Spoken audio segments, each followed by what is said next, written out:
Representatives of different nationalities, Buryats, Tatars and Bashkirs, took part in a rally in New York. They are protesting against the Kremlin regime and the war it has unleashed. We've lost not only millions of lives over the centuries, we've lost vast territories. The protest took place as a part of the Week of Enslaved Peoples. Representatives of authoritative political organizations of the Buryat people gathered in New York. Mobilization for war against Ukraine is a hidden form of genocide, the Congress participants believe. Buryatia has the largest number of dead among the nationalities of Siberia and the Far East, whose names have been established, and the propagandists' statements about thousands of volunteers are just another lie, human rights activists say.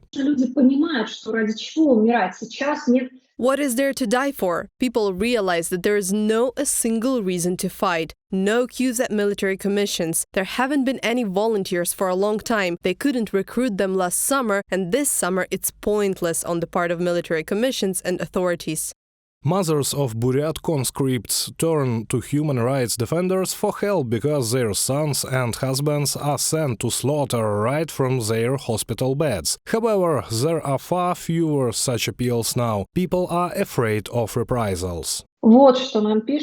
Here's what they write to us. I'm coming to you again for help. My brother was on holiday. Now he doesn't want to come back. Do you have lawyers? Are the phone numbers that you published relevant now? This is the message I got on chat today, but there are no many of these appeals. Moscow behaves like a colonizer towards indigenous peoples. For centuries it has used them as cannon fodder, offering nothing in return. In Buryatia, even pensioners and guardians of children with disabilities receive summonses. They are handed out right at their workplaces, and then without training, uniforms and equipment they are sent to war against Ukraine. From my first salary I started buying everything I needed myself. In total it took 300,000 rubles for everything. On TV they talk about some powerful weapons, but I've never seen any new tanks. We drive old equipment, the same old BMP-1 or BMP-2. Half the time they are broken. Some of them have turrets that don't turn, some of them jam after 3 rounds, and that's the kind of equipment you ride on.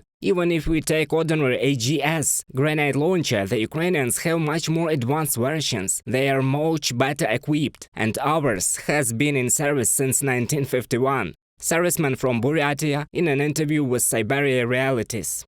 If we count the number of dead from the total number of inhabitants of a region, Buryatia ranks second in the all-Russian rating after Tver. Therefore, by order of the Russian Ministry of Defense, Tver, Buryatia and 4 other Russian regions do not publish obituaries of servicemen who died in Ukraine, according to Verstka. The head of Buryatia, Alexei Tsidanov, has also stopped publishing obituaries of soldiers since December 2022. At the same time, he constantly refers to the topic of special operation, but writes about helping servicemen and their families, about awarding military honors to natives of the region, and also publishes patriotic poems. From the publication of the edition Verstka. The Buryatia independence movement of the League of Free Nations advocates an end to the war in Ukraine and the return of all territories temporarily occupied by Russia. The organization is also voting in favor of Buryatia's independence. Activists of the League of Free Nations assure that after Ukraine's victory, Buryatia will be the first to sign a peace treaty with Kyiv. Reported by Serhiy Kulias, Victoria Smirnova, UATV News.